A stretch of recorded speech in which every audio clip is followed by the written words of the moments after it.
Okay, today is 29th of July, and we are on the 14th chapter of the Samyutta Nikaya, Dhatu Samyutta.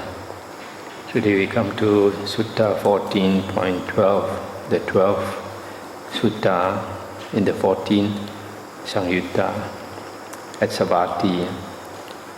Buddha said, "Monks, sensual thought arises with a source, not without a source.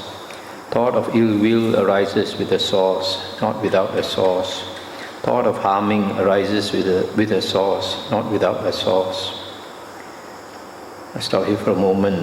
These three things, sensual thoughts, thoughts of ill will and thoughts of harming, are wrong thoughts. In the Noble Eightfold Path, the second factor is right thoughts. And right thoughts are the opposite of these three thoughts. So these are the three wrong thoughts, not the right thoughts. And the Buddha said, and how is this so? Independence on the sensuality element, there arises a sensual perception. Independence on sensual perception, there arises sensual intention. Independence on sensual intention, there arises sensual desire.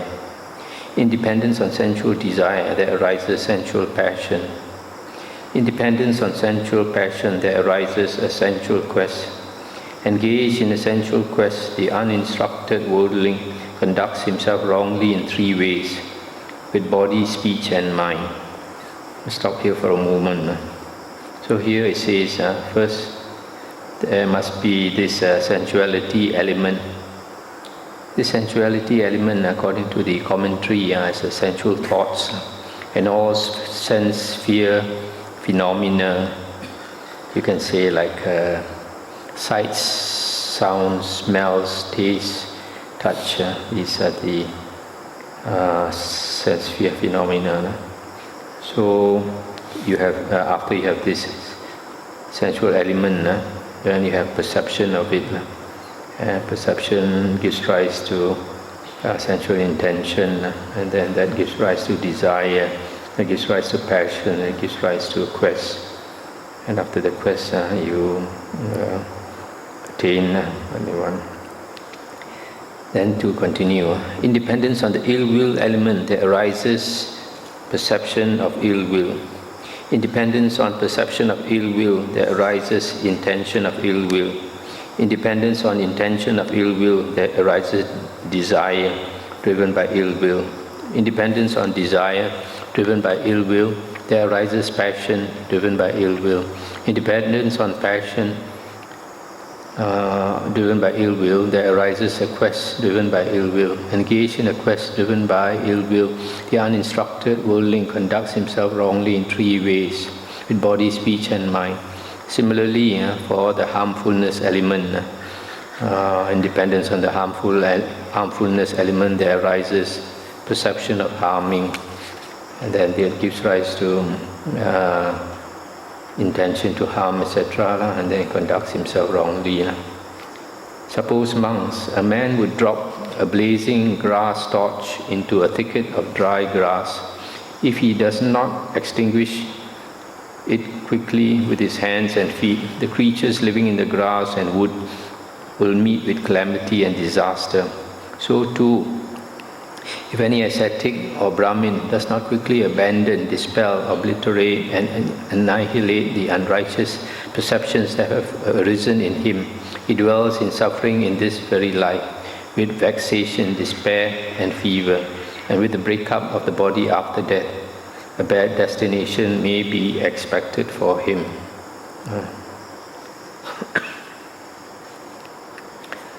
Let's stop here for a moment. So, the Buddha says, because of these three elements, let's see what the commentary says about this ill will element. 2, 3. The ill will element is, according to the commentary, is thought of ill will, or ill will itself, hatred. And then what is this harmfulness element? According to the commentary, harmfulness element is the thought of harmfulness and harmfulness itself. So you see, like this sensuality element here, I say it's sensual thoughts and sense sphere phenomena. But on the ill will element is something inside of us, the ill will inside us, and the harmfulness element also. So it could be also that this sensuality element is also something inside us. We have this tendency towards sensual desire. So that's why this could be the sensuality element that gives rise to sensual perception. And this sensual perception arises from, according to other suttas, arises from the feature of attractiveness. If, for example, you see something or you hear something and it appears attractive to you, maybe because of habit, then it gives rise to the sensual perception. But in the sutta, it's also stated that this perception can be changed. For example, it is normal for a man to be attracted to a woman's body, and vice versa, for the woman to be attracted to a man's body. But with the cultivation of this unattractiveness of the body, meditation on the unattractiveness of the body, that means cultivate meditation on the 32 parts of the body. Then we, instead of seeing a body just skin deep, just outside, then after you practice meditation on 32 parts of the body, then you will be able to see more clearly or perceive more clearly all the parts inside the body. In which case, the body doesn't become so attractive anymore. So the sensual perception can be changed. It's only due to habit. So something to note. Then to continue, monks, thought of renunciation arises with a source, not without a source. Thought of non-ill arises with a source, not without a source. Thought of harmlessness arises with a source, not without a source. Let's stop here for a moment. These three things, renunciation, non-ill will, and harmlessness is the opposite of the other three that we just read just now. And these three are the right thoughts, thoughts of renunciation, thoughts of non-ill will, and thoughts of harmlessness. This non-ill will can also be loving kindness. And how is this so? In dependence on the renunciation element, there arises perception of renunciation. In dependence on perception of renunciation, there arises intention of renunciation. In dependence on intention of renunciation, there arises desire for renunciation. In dependence on desire for renunciation, there arises passion for renunciation. In dependence on passion for renunciation, there arises a quest for renunciation. Engaged in a quest for renunciation, the instructed noble disciple conducts himself rightly in three ways, with body, speech and mind. And similarly, for the non-ill will element and for the harmlessness element, first arises the element itself, and then the perception of it, and then intention, etc. Suppose, monks, a man would drop a blazing grass torch into a thicket of dry grass. If he quickly extinguishes it with his hands and feet, the creatures living in the grass and wood will not meet with calamity and disaster. So too, if any ascetic or Brahmin quickly abandons, dispels, obliterates and annihilates the unrighteous perceptions that have arisen in him, he dwells happily in this very life, without vexation, despair and fever. And with the breakup of the body after death, a good destination may be expected for him. That's the end of the sutta. So here you can see, in the first case, if you have wrong thoughts, then it leads you along that path until you conduct yourself wrongly in body, speech and mind. That means you create evil karma. And then if you If you understand that, then you should quickly try to dispel, obliterate the wrong perceptions that have arisen, the unrighteous perceptions or the evil, unwholesome perceptions. Otherwise, if you follow those perceptions and you create wrong karma, then you'll suffer in this lifetime and after this lifetime. On the other hand, if you cultivate right thoughts, then you will create wholesome karma and you will attain happiness in this life and in the future.